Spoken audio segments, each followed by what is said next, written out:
das questões geradas por essa demora, é bom lembrar que a comissão de notáveis que foi nomeada para elaborar o anteprojeto do Código, ela foi nomeada em 1969. O Código foi para a Câmara e foi aprovado em 84. Ele foi aprovado no Senado em 97. E nesse meio termo nós tínhamos a Constituição da República em 88, então havia um sem número de adaptações que precisavam ser introduzidas no projeto.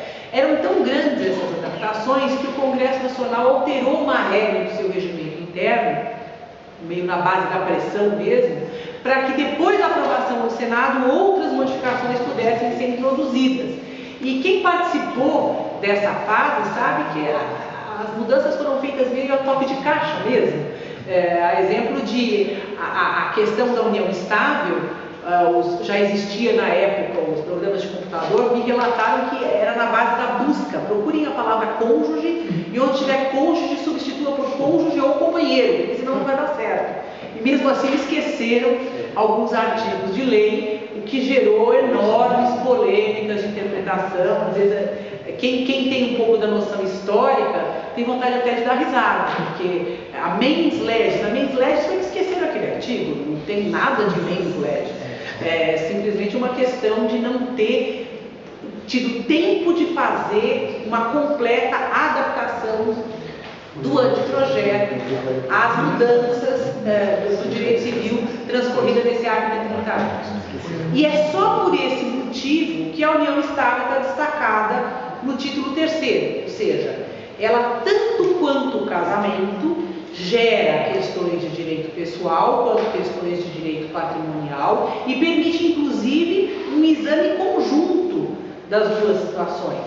Só que era preciso traçar lá alguns princípios gerais, então se destacou um título para muito rapidamente ajustar os ponteiros e, em grande parte, remeter para normatização a respeito do casamento, que também é aplicável à união estável.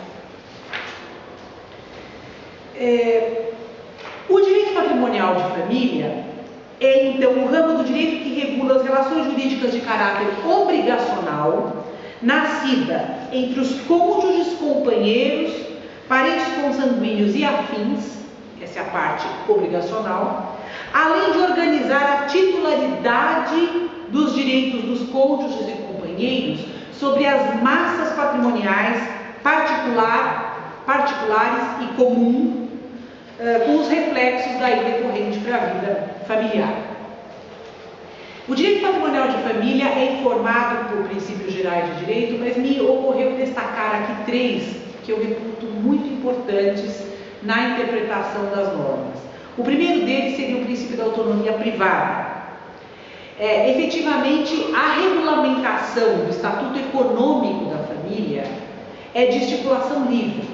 Os cônjuges e companheiros podem estabelecer a lex privada, ou seja, eles podem forjar o estatuto sob o qual as suas relações patrimoniais estarão submetidas por vontade própria. O princípio da autonomia privada, então, informa todas as questões relativas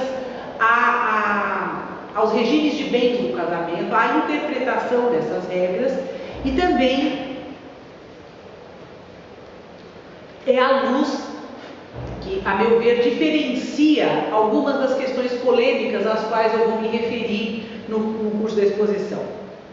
O segundo princípio muito relevante é o princípio da isonomia, que determina o tratamento paritário dos cônjuges.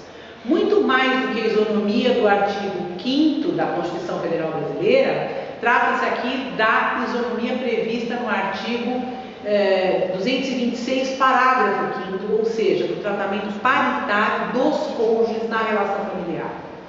Essa paridade dos cônjuges, a qual eu até já me referi precedentemente, ela é um ponto de chegada de uma longa trilha de embate intelectual em todos os países do mundo, mais ou menos civilizado, mas também no Brasil, não se fugiu a regra, e apesar de já estar normatizada, positivada desde da Constituição de 88, ela ainda tem algum caminho a ser trilhado na aplicação prática do direito e até mesmo na aceitação das normas pela sociedade. E o terceiro princípio, que também me pareceu muito importante na questão do direito patrimonial de família, é o princípio da comunhão de vida plena, que informa toda a questão dos interesses supraindividuais que se sobrepõem aos interesses individuais, porque a família é uma coletividade muito peculiar, unida por laços de afetividade muito maiores do que os próprios laços jurídicos que a mantêm unida.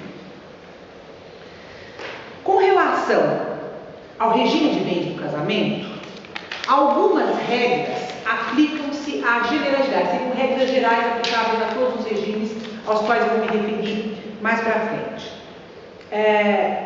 Essas regras de gestão eram importantíssimas na época em que o marido exercia a chefia da sociedade conjugal, porque a situação da mulher era lamentável, ela era incapaz, todos os bens particulares dela eram geridos pelo marido, a quem também competia a gestão do patrimônio comum. Então essas regras de gestão patrimonial tinham uma importância destacada. Perdem essa importância à medida em que os dois cônjuges são tratados, são ombreados, tratados de maneira isonômica